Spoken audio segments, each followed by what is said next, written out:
News of the Times, two killers, one scaffold, the December double hanging of 1911. Strangeways Gaol, Manchester, 1911. On a cold December morning in 1911, the great bell of Strangeways Gaol tolled across Manchester. Inside the prison walls, two very different men stepped out of their cells for the last time. They had never met before this week. Their crimes were months apart, their lives entirely unconnected, and yet, in just a few minutes, they would walk the same corridor, mount the same scaffold, and die side by side. One was a jealous husband with a long and violent temper, a man whose rages had become a grim certainty in his home. The other was a quiet labourer, slow of thought and painfully reserved, who claimed he never meant to kill at all. Two men, two murders, two stories shaped by passion and fear, ending in a single drop on a winter morning. In today's episode, we follow the path that brought each of them to that December execution. This is the story of two killers, one scaffold, the December double hanging of 1911. And in today's end of segment further particular story, if you thought the modern Christmas rush was chaotic, spare a thought for New York in 1921. When the true festive tradition turned out not to be turkey or tinsel, but shoplifting, and not just a few amateurs either. The courts were practically running a conveyor belt. Before we plunge into today's double hanging, nothing says Christmas quite like Victorian justice. If you enjoy these historical deep dives, a like, a subscribe or a share would be a lovely festive gift for us. It helps more than you think and keeps our research elves, red-coated mice actually, happily employed. Now, settle back and get comfortable. We're heading into two Edwardian tales where romance turns sour, jealousy boils over, and the course of true love most definitely does not run smooth. Two killers, one scaffold, and a winter morning Manchester never forgot. In 1911, Manchester was a city of industry and contradiction.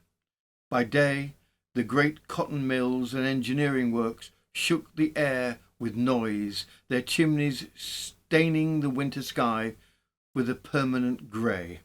Electric trams rattled through crowded streets carrying workers past rows of soot-darkened terraces where washing froze stiff on the lines and factory whistles ruled the rhythms of daily life.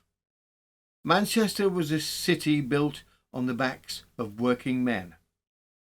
Before dawn, thousands streamed out of narrow terrace streets towards mills, foundries and engineering works that shook the ground with noise and heat. 12-hour shifts were common, the air thick with cotton dust or coal smoke. Depending on where you earned your wage, pay was low, accidents frequent, and a man's temper worn thin by exhaustion, drink and pressure, and it was something families quietly navigated at home. After work, the pubs filled early. A pint offered warmth, company and a brief escape from the grind. And in cramped houses where several children slept in one room, arguments travelled easily through thin walls. Manchester was modernising fast. Electric trams, cinemas, cheap newspapers, but daily life for the labourer remained relentless, shaped by long hours, harsh conditions, and the constant expectation to provide. For the women in 1911 Manchester, life was a ceaseless round of labour of a different kind. Most households had no running hot water, no electricity, and no privacy. Washing meant hauling heavy pails. Cooking meant tending coal ranges that smoked and spluttered. Childcare was constant, especially in two-room terraces where babies arrived regularly and space ran out quickly. Many women also worked in laundries, in mills, in factories, returning home only to begin a second unpaid shift.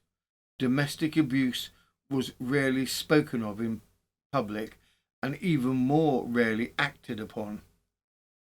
Neighbours whispered, children kept silent, and women were expected to endure. Newspapers of the time often portrayed murdered women as tragic wives or wayward girls, but the reality was harsher. Many lived in conditions that strained marriages, tempers, and mental health to breaking point. Executions. By 1911, executions in Britain were no longer the common chaotic spectacles that they had been a century earlier. The old bloody code when people could hang for petty theft or poaching had long vanished, replaced by a far more restrained and regulated system. Hanging was now rare, reserved almost entirely for the most serious murders. So the fact that two men were executed together in Manchester that December tells us just how gravely the courts viewed their crimes. A double hanging was an exceptional event, even in a hard-worked industrial city used to its share of hardship. It also reflects how justice had changed, no longer the wild, uneven punishments of the 18th century, but a controlled, state-run process that treated both men the same, regardless of age, background, or motive. From the Empire News and the Umpire, the 17th of December 1911, dropped to eternity. Murderers pay the penalty of their crimes, a double execution. Without so much as exhibiting a tremor or shedding a tear, two murderers walked to the scaffold in Strangeways Gaol in Manchester and side by side dropped into eternity. They were Walter Martin, a young Hayward labourer who strangled his sweetheart in a wood in September last, and John Edward Tarkenter, an ex-soldier of Hayside in Royton, who cut his wife's throat with a razor after a dispute in their bedroom in the early morning of July the 18th last. Martin up to the last had hoped that he would be reprieved. He set up the defence that he only intended to frighten his sweetheart, and it was only when she was dead that he tied his handkerchief round her throat in order to create an impression that she had committed suicide. With Tarkenter it was different. He expressed no desire to live, but had told his relatives that he had deserved to die for the terrible deed that he had done. The executioner Ellis and his assistant Brown, a man who had only acted as such for about 12 months, lodged in the prison overnight, and the announcement that the executions had been carried out expeditiously was forthcoming to the waiting crowd by the slow tolling of the prison bell almost immediately after the stroke of 8 a.m. By 8:15 the official announcements of the executions were posted on the jail doors.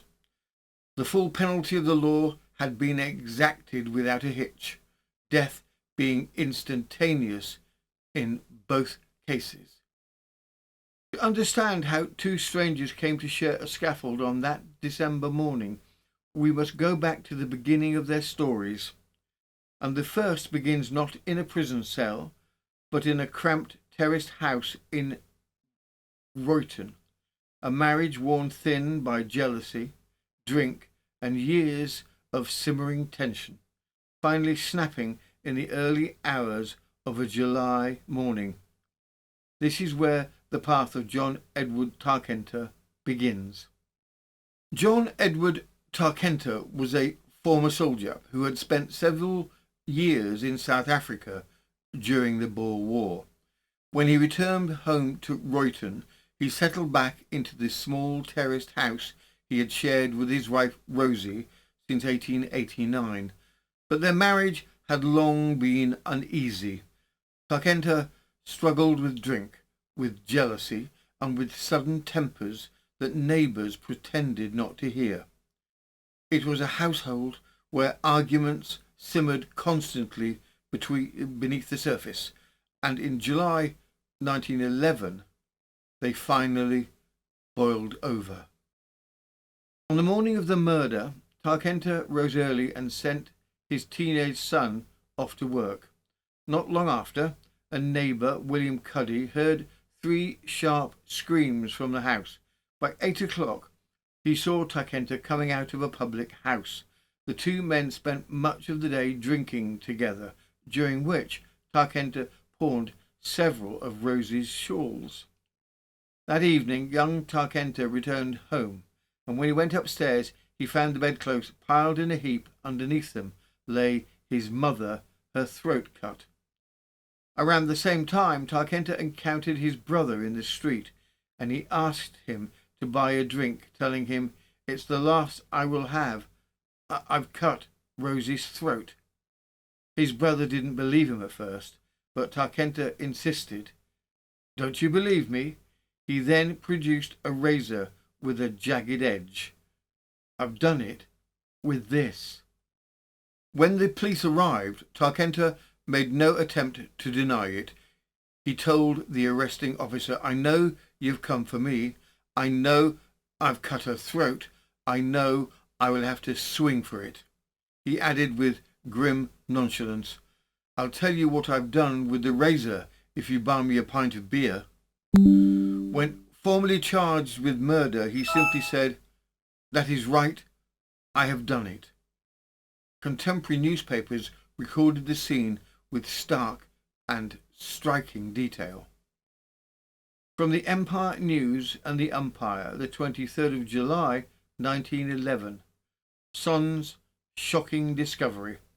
The man's son, George, told the story of his startling discovery. He left his parents apparently on good terms, although they frequently quarrelled, and when he went to work in the morning, but on his return in the evening he found the door locked. Opening the door with his key and going inside, he noted that the fire was out.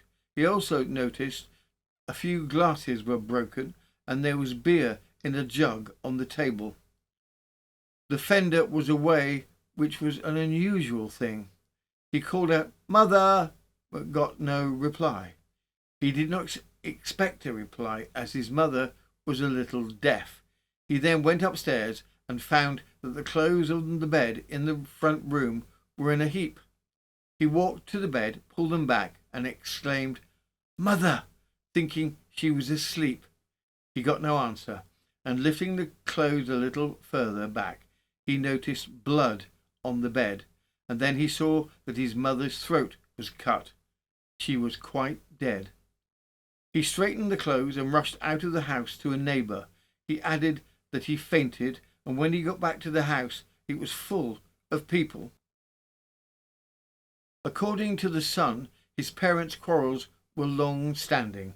His father had once left home because he feared his wife might reveal something about him to him.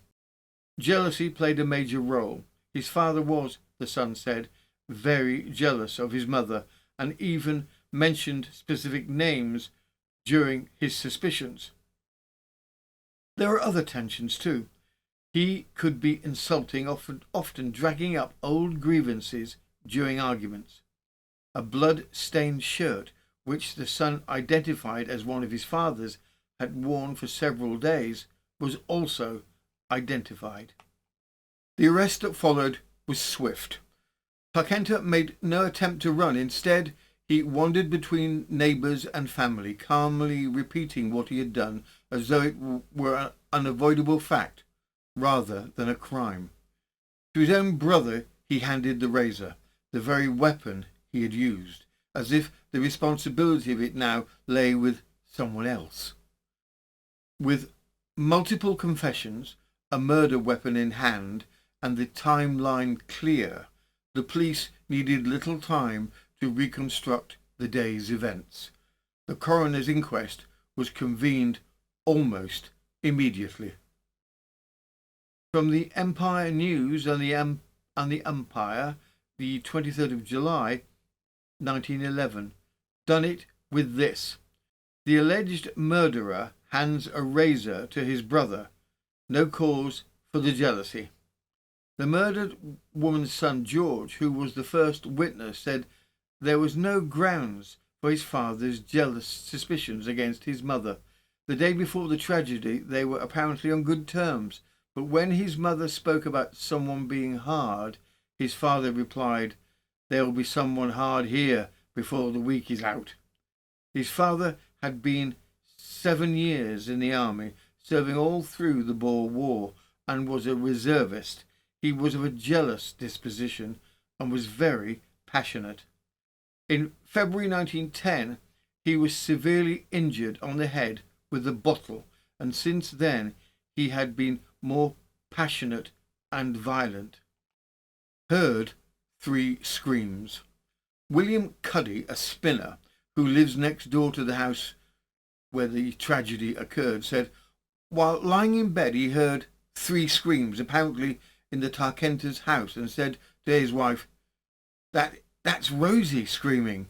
He lay listening but did not hear anything further. He left the house and met the husband coming out of the Bull's Head Hotel. Tarkenta backed into him across the road and said, "Here is a shilling, go and get a drink." He took the shilling and had a drink, and then tried to find Tarkenta to give him the change. He found him on the doorstep of his house, and Cuddy handed him the change. Tarkenta did not behave like a man trying to hide what he had done. After attacking Rosie, he went out drinking with a neighbour, James Cuddy. The two visited several public houses along Manchester Road. Cuddy later recalled that Tarkenta carried a woman's shawl, a shawl he pledged later, and spoke vaguely about Rosie being unwell. At one stop he even bought brandy, saying he intended to take it home to her. When the coroner asked whether Tarkenta had been sober, Cuddy replied, "I would not call him sober, and I would not say he was drunk." Back at the house, Tarkenta sent him out twice for beer, insisting that Rosie was a little better. Cuddy admitted he'd never asked what was actually wrong with her. By the time he left, he said Tarkenta was getting excited, while he himself was merely fresh. The most damning account came from Tarkenta's brother, George. He met his brother in the town of Shaw, where Tarkenta greeted him and immediately asked him to buy a drink. When George refused, Tarkenta said bluntly, "I've cut Rosie's throat." George didn't believe him, but Tarkenta insisted it was true, adding, "Pay for a drink for me, it is the last I shall have." Then came the question George never forgot. "Don't you believe me?" George replied quietly. I don't want to believe you." Tarkenta then took a razor from his pocket, placed it in his brother's hand, and said, "I've done it with this." The medical evidence left little doubt about what had happened in the bedroom on Hilton Street. Dr. Kinner, who was called to the house, said he found Rosie's throat badly cut, the wound severing the jugular vein as well as the larynx and the gullet. There was also a cut on the inside of her right forearm, a wound the doctor believed pointed to a struggle. The bedclothes were saturated with blood, and the body was already cold. In his opinion, she had been dead for several hours, at least 4. Faced with the medical findings, the witness testimony, and Tarkenter's own repeated admissions, the coroner's jury returned a verdict of willful murder. With multiple confessions, a long-standing pattern of violence, and the murder weapon handed directly to his brother, Tarkenter's guilt was never seriously in question. The case moved swiftly to trial. But while the facts were grimly straightforward, the courtroom itself was anything but. What unfolded was a series of confrontations, sharp, emotional, and sometimes startlingly odd, as Tarkenter challenged witnesses, interrupted proceedings, and seemed to drift between defiance and bewilderment. Even those accustomed to the harsh dramas of the Manchester courts remarked on the tension in the air. And then came the moment the newspapers seized on. From the Empire News and Umpire, the 30th of July 1911, a dog in heart. Accused father's strange questioning of son. Dramatic court scene. Sensational cross-examination marked the hearing at Royton Police Court of the charge against John Edward Tarkenter for having murdered his wife Rosetta, who was found in bed with her throat cut. Superintendent Jump recorded Tarkenter's career and stated that he had been separated from his wife on 4 occasions. He arrived home 5 or 6 weeks ago and he began to drink. When arrested by Sergeant Taylor at Shaw, Tarkenter said to the officer, "I know what you come for.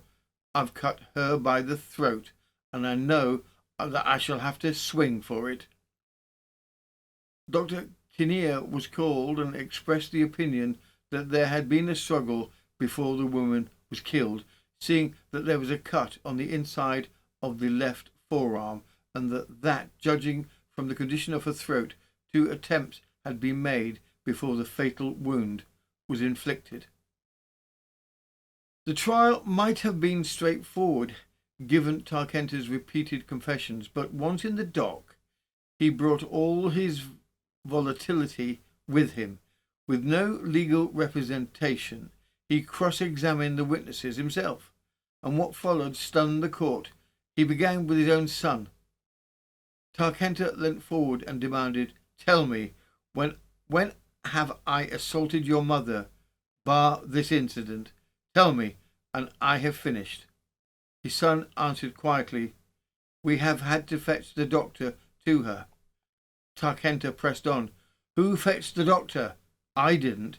"Was it Mrs. Rogers next door?" "Yes," the boy replied. There was a pause, then Tarkenter's changed tack. "Have I ever molested you?" "No," the boy said, "but you would have done if you'd got the chance." The chairman of the bench intervened. "What do you mean by that?" The boy explained. "He would have assaulted me if I had not run out of his way." He added that on one occasion he had slept out all night because he was too frightened to go home. Tarkenter cut him off abruptly. "That's enough. I've finished with him." The next witness was his neighbour and drinking companion, William Cuddy, and the atmosphere tightened immediately. Tarkenter tried to coax him into a more favourable account. "Now then, Bill, you know the situation I'm in. Don't you think it would be better if you spoke a bit of the truth and made it right?" Cuddy remained steady. I have spoken the truth, John." Tarkenter pressed him about their movements, the beer, the shawl, the visits to his house, but Cuddy refused to shift his evidence.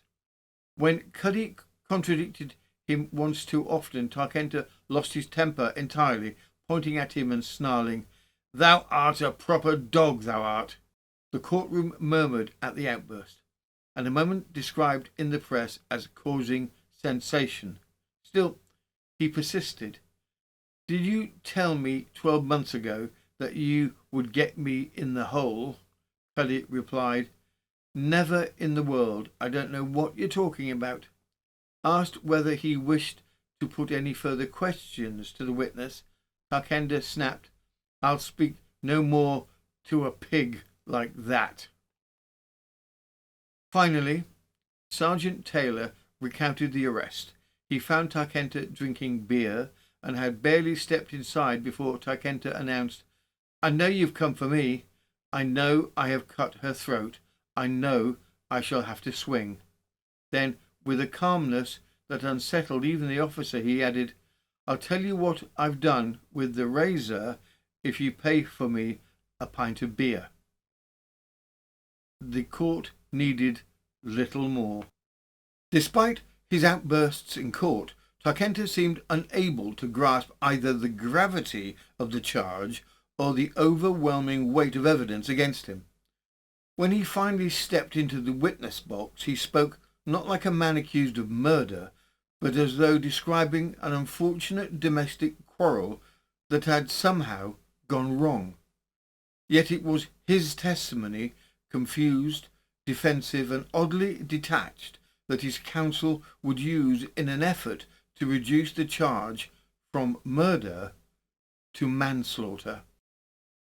Tarkenter, giving evidence on his own behalf, told the court that he lived happily with his wife when he was at home, insisting that theirs had only been ordinary quarrels. He claimed they were on friendly terms that morning, and that when he later went upstairs, Rose simply asked him to fetch a razor to cut her corns. Invited by the judge to give his own account, he began, When I came up with the razor, my wife said, I am sick of being without money. I am never without money while you are away. I had the razor in my hand all the time, and she kept barging at me, and she made some remarks that sent me off my head. Mr. McCleary for the Crown asked, What were those remarks? Tarkenter uttered a loud sigh and hesitated, looking around the courtroom. His lordship asked if he wished the women to withdraw. He replied, I should be thankful if you let the women leave. When they'd gone, he continued, she told me she was not going to live with a man like me. She was not going to live with a man who had acted as I had done towards my mother and sister. I asked who had told her about them, and she kept on talking to me. I had the razor in my hand, and I lost my head. When I saw what I'd done, I sat down beside her, and she then said it was Billy Cuddy who had told her, and that he had also said that I'd bothered with little children. I sat down for a time. I didn't know what I was doing, and then I left the house. His counsel invited the jury to consider whether Rose's alleged remarks might constitute provocation sufficient to reduce the charge from murder to manslaughter. But the judge was clear. In his summing up, he said that no such words could be recognised as provocation in law. The offence, he concluded, remained murder. From the Empire News and the Umpire, the 26th of November 1911, Women in Black. Dramatic interruption of the death sentence. Jealousy and murder. As Mr. Ivory placed the black cap on his head at Manchester Assizes to pass sentence of death upon John Edward Tarkenter, a spinner of Hilton Street, Hayside, who had brutally murdered his wife, a woman's shrill scream penetrated through the crowded court, and a young figure dressed in black collapsed to the floor.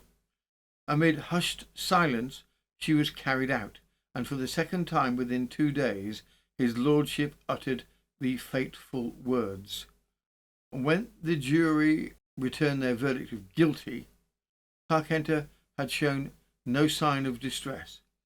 He had steeled himself for the worst, and in reply to the clerk's formal question if he had anything to say why the death sentence should not be passed, he firmly answered, no. He bowed to his lordship when the ordeal was over, and calmly asked if he could have permission to see his friends, and the judge answered to him that whatever was in accordance with the prison regulations would be allowed him. The sentencing marked the end of Tarkenta's long descent, driven by jealousy, drink, and violence, and the court saw no grounds for mercy. His fate was sealed, and the date of his execution set.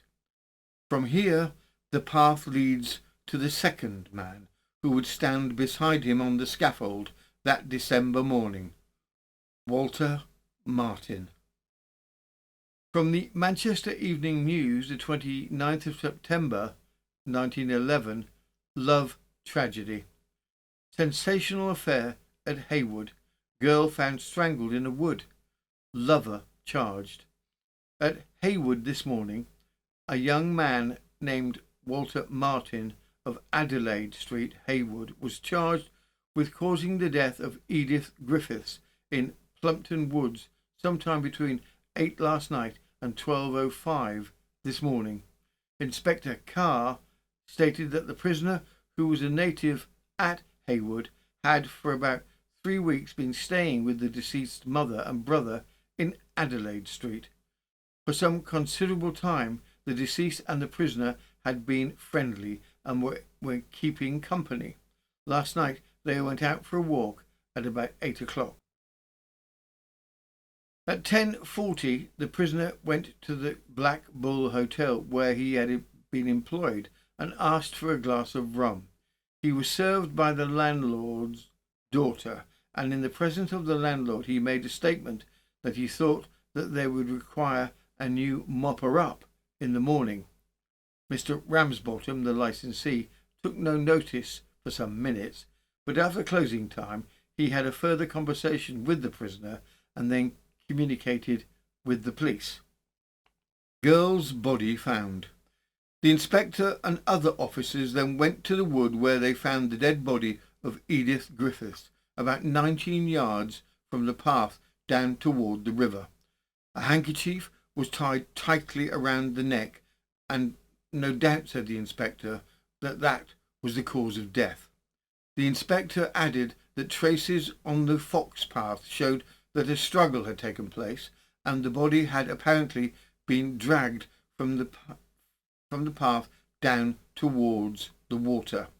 There were also found some portions of prisoners wearing apparel. Elizabeth Griffiths, the mother of the deceased, was the only witness called. She confirmed that Walter Martin had been lodging at her house and that he and her daughter had always appeared very friendly. He told the court that around 8 o'clock the previous evening she saw Martin and her daughter preparing to go out. Her daughter asked permission to leave the house for an hour or two, and Elizabeth agreed.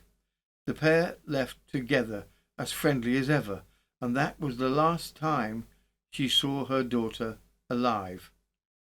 At around 3 o'clock in the morning, the police called her to the mortuary where she was shown her daughter's body. Well known to the district. Both parties are well known on the district. Martin had for some time been employed at the Black Bull Hotel and was previously engaged at the Lancashire and Yorkshire Wagon Works. He is described as a quiet and hard-working young fellow by his employers.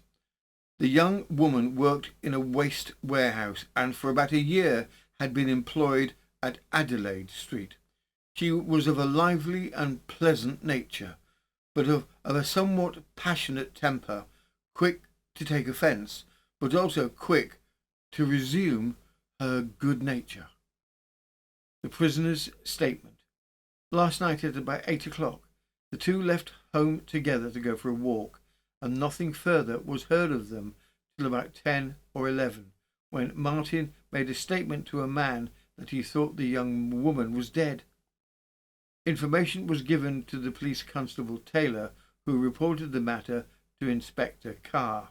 The inspector, Sergeant Bailey, and constables at once went to the Crimble, where eventually the girl's body was found in the circumstances described by the inspector at the police court proceedings. Martin was afterwards taken into custody.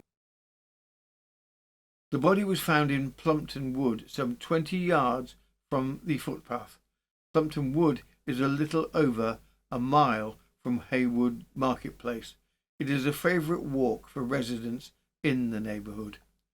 The path passes through a wood, and the river Roach runs along the valley from Rochdale on its way towards Bury. The first man to whom the prisoner appears to have spoken last night was Mr. Ramsbottom. The prisoner went into the hotel at about 20 minutes past 2 and ordered a glass of rum. He was served by Miss Ramsbottom and Mr. Ramsbottom, who was present and noticed something strange about the man. Martin entered into conversation and said Mr. Ramsbottom would have to get a fresh mopper up in the morning. Mr. Ramsbottom asked him to explain why, and he said, "It's true, yonder girl." When asked what the matter, he replied, "She's dead." Asked further by Mr. Ramsbottom for an explanation, he said that she was dead in Crimble Wood. In the course of conversation, the prisoner said that he and the girl went out together and that she left him.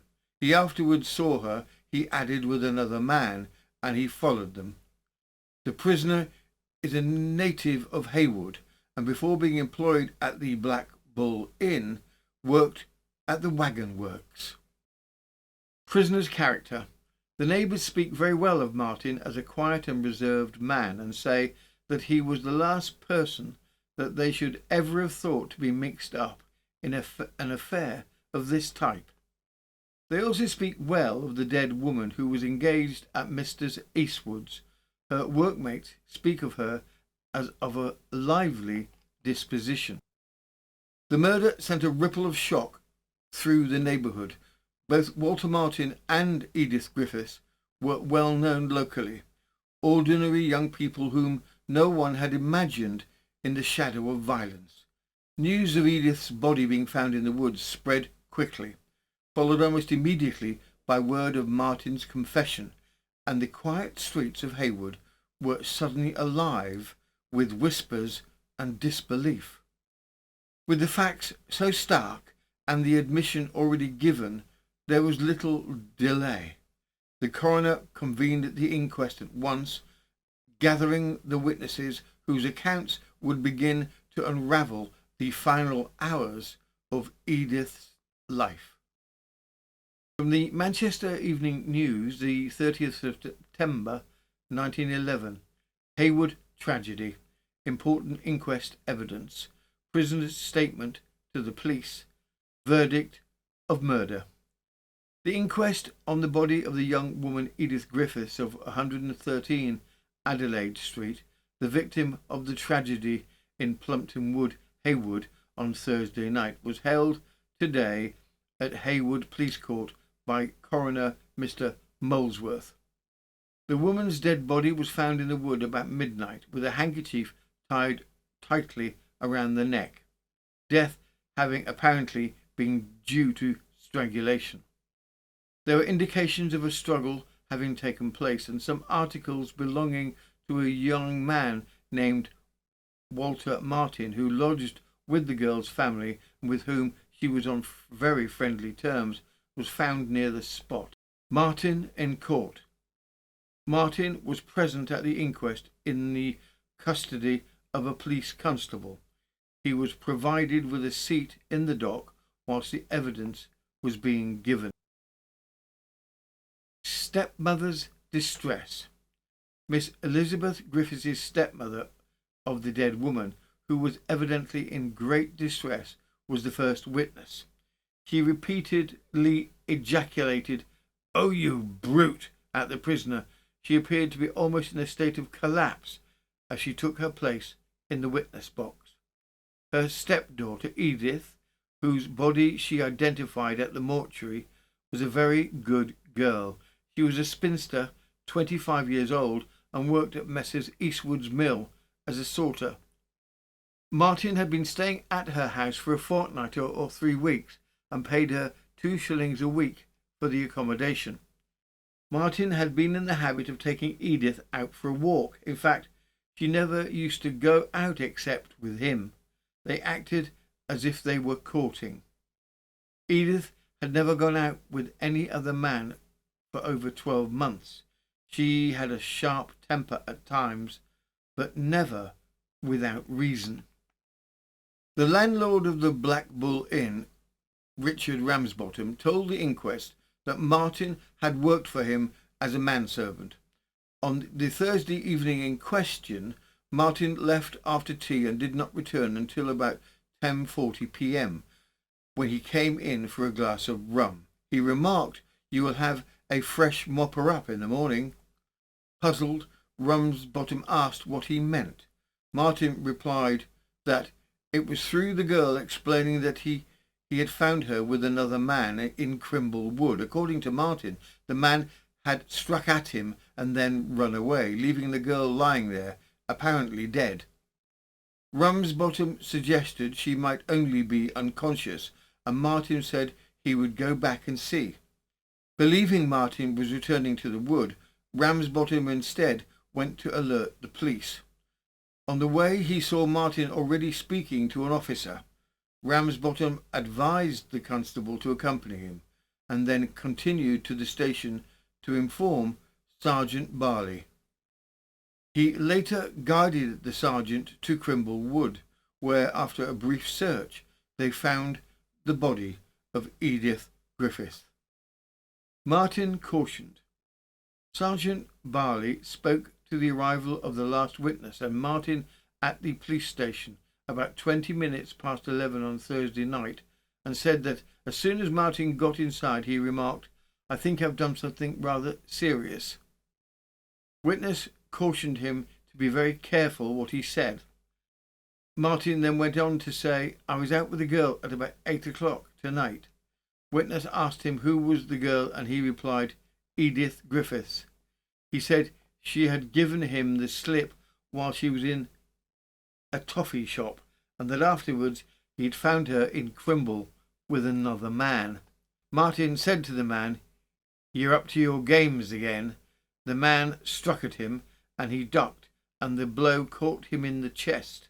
The man ran away.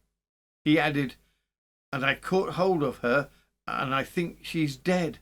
You will find her down the bank in Crimble Wood, covered with a shawl." Witness left Martin at the police station in charge of Taylor, and accompanied by Mr. Ramsbottom went to the place mentioned. There they found the body as described by Mr. Ramsbottom. It was entirely and neatly covered with a shawl. The ends of the shawl were tucked under the woman's shoes. On the removal of the shawl, it was seen that the woman was dead. A white pocket handkerchief was tied very tightly around the neck. Witness saw no signs of a struggle just then. The body was lying about 10 yards from the footpath. Sign of a struggle. Inspector Carr stated that when charged yesterday with having caused the death of Edith Griffiths, Martin said, "I'm charged with that? Why? Is she dead?" Yesterday, after an examination at the spot where the dead body was found, witness saw signs of a struggle and the marks of a woman's shoe heels, as though she had been dragged along. A piece of necktie and safety pins lay on the ground close by.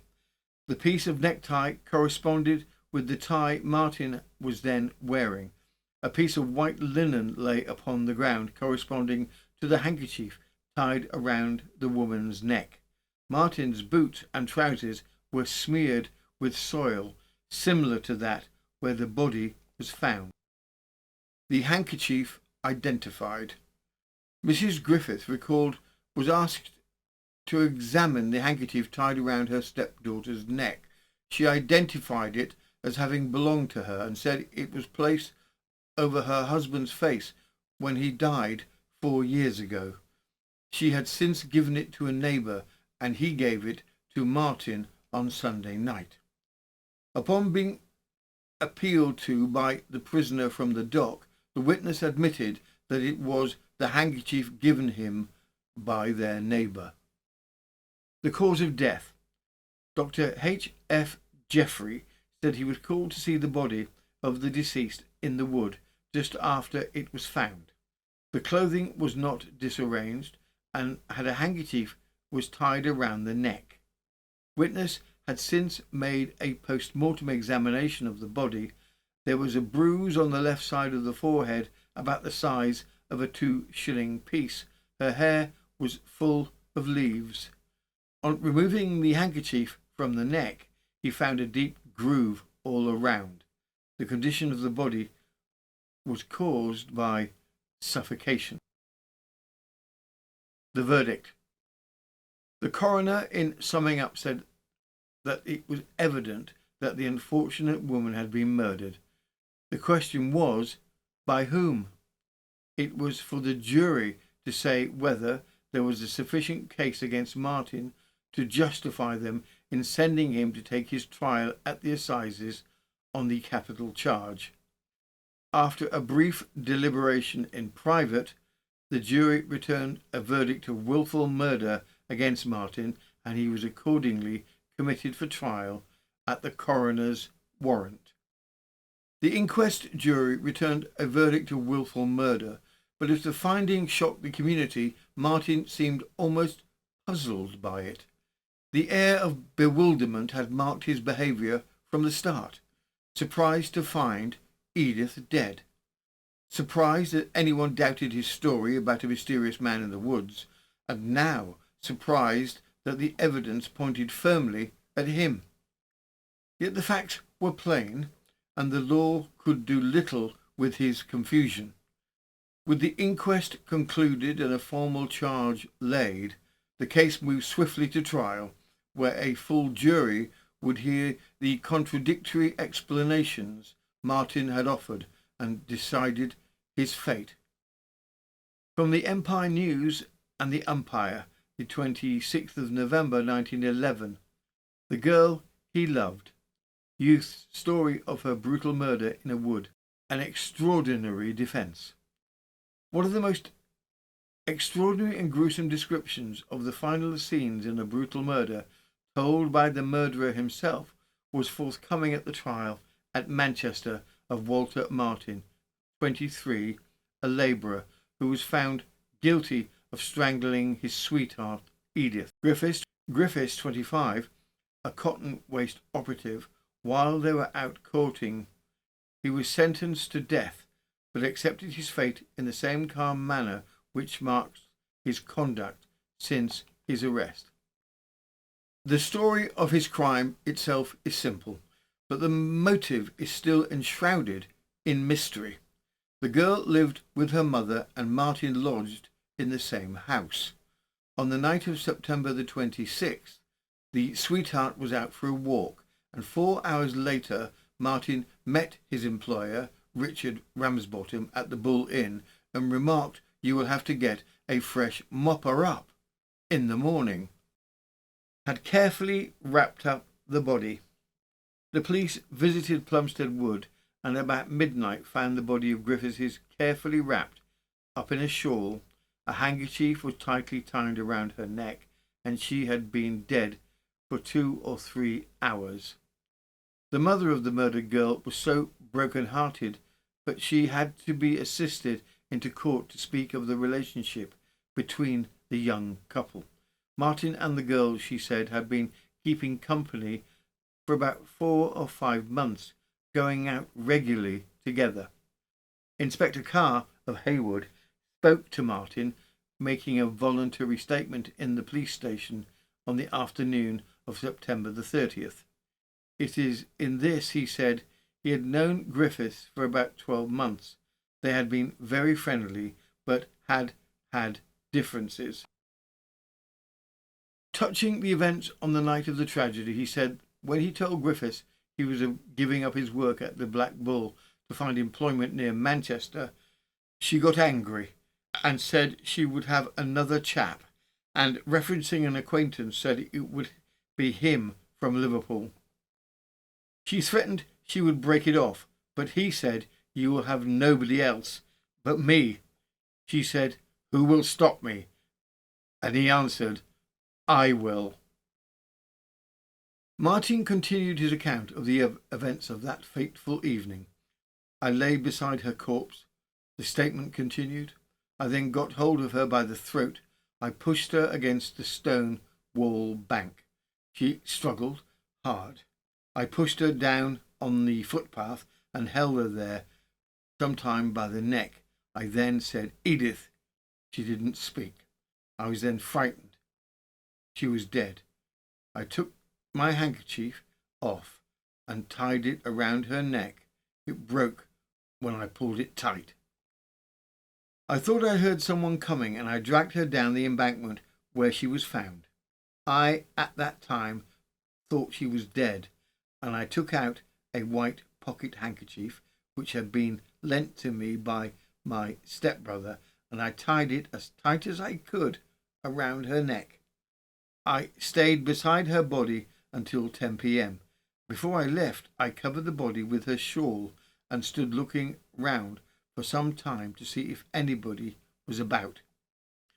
I make this statement to clear the character of Edith because she was always straight with me.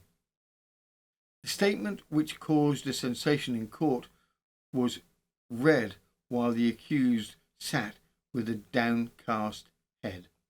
Dr. Jeffrey described the dead woman's condition when he first saw her and said the handkerchief was tied so tightly that he could not pass his fingers underneath. There was a bruise on the forehead which had probably been caused by a fall. He confirmed with certainty that death was due to asphyxia caused by the handkerchief being tied around the neck.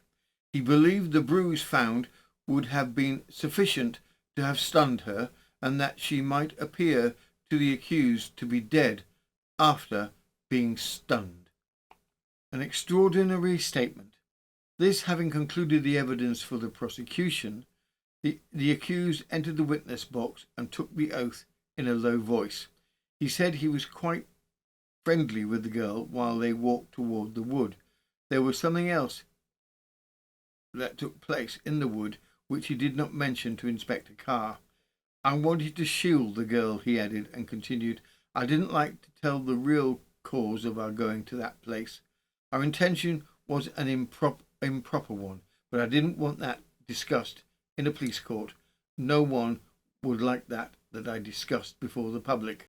We were friendly again after that statement about me leaving the Black Bull, but after a time she made an accusation against me, and I got hold of her, and she was in an excited state, half laughing, half crying. Why did you get hold of her? I really did not know what I was doing, and honestly speaking, I was upset at what she had accused me of. Had you any intention of hurting her? No, I did it to frighten her. Did you have any struggle? There was hardly any struggle. When did you think she was dying? After I released her, when I took my hands off her. Where were you then? On the footpath. Why did you put the necktie and the handkerchief around her neck? I wished to make it appear that she had committed suicide. He had no intention of harming her, and before he put on the handkerchief he dragged the body down the embankment. Dr. G. Taylor, who had attended the Martin family for 6 or 7 years, said he always thought that the accused was mentally dull and with very little knowledge of things he ought to know. He passed rapidly from a period of morbid depression into which he insisted on being by himself for several days, to an outrageous display of passion. The family were frightened of him in these fits. About 2 years ago, he was called to the house and found the accused's mouth blistered and a strong smell of carbolic acid. He could not learn exactly what had taken place. The accused counsel made a striking appeal to the jury to return a verdict of manslaughter, and after a lengthy adjournment they returned for further instruction on the point of intention. The judge pointed out that if they thought Martin had intended to do the girl grievous bodily harm and death followed, the proper verdict was one of wilful murder, but if they thought he merely intended to frighten her, they could find him guilty of manslaughter. The final scene. After an absence of an hour, the jury found the accused guilty and strongly recommended him to mercy. The judge: will you tell me on what grounds you find that, so that I may forward them to the proper quarter? The foreman: on account of the prisoner's temperament and the provocation he received. Assuming the black cap, Mr. Justice Avery, addressing the accused, said, Walter Martin, the hesitation of the jury must have been due only to their desire to show a merciful consideration to you on account of your youth. The facts of the case could really leave them no option but to find you guilty of this terrible crime. In passing the only sentence which the law allows for this offence, I will take care that the jury's recommendation shall be forwarded to the proper quarter. There was absolute silence in the crowded court as his lordship uttered the stressful words, and when the silence was broken after the chaplain's amen, Martin, who had remained unmoved, turned on his heels and passed below. There were only modest attempts to seek a commutation for Tarkenter. His repeated confessions and the brutality of the crime left little room for mercy. Martin, however, became the focus of strenuous efforts, petitions, letters, and pleas on his behalf, all arguing that he had not intended to kill. None of it succeeded. And so, despite their very different stories, both men were left with the same final destination. Two separate lives, two separate tragedies, now drawn together on the narrow stage of the scaffold, where their paths would meet only once on the morning that they died. And so we return to that cold December morning at Strangeways, where two very different men who had never met in life now walked the same final corridor. Their crimes were different, their temperaments different, even their hopes at the end were different, yet both met the same fate. In a city that had seen hardship in many forms, a double execution in 1911 still carried weight, a reminder of how Edwardian justice dealt with jealousy, fear, and fatal misjudgment. Further particulars.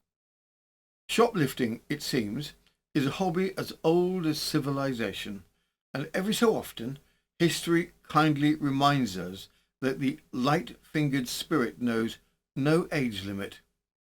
Our next tale comes from New York in 1921, where the Christmas season produced not just goodwill, but an entire parade of determined pilferers.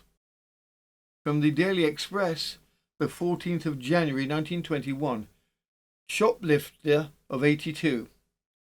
New York stores lose £250,000 a year by thefts. Two courtrooms in the criminal courts were yesterday pressed into service to accommodate 176 shoplifters, mostly women, accused of thefts in shops during the Christmas holidays. The ages of the women ranged from 16 to 82. Nearly all of them were well dressed.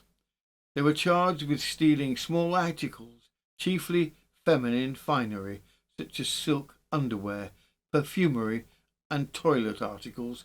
98 of them pleaded guilty. They were fined in the aggregate of £568, with a nominal sentence in several cases of 1 day's imprisonment.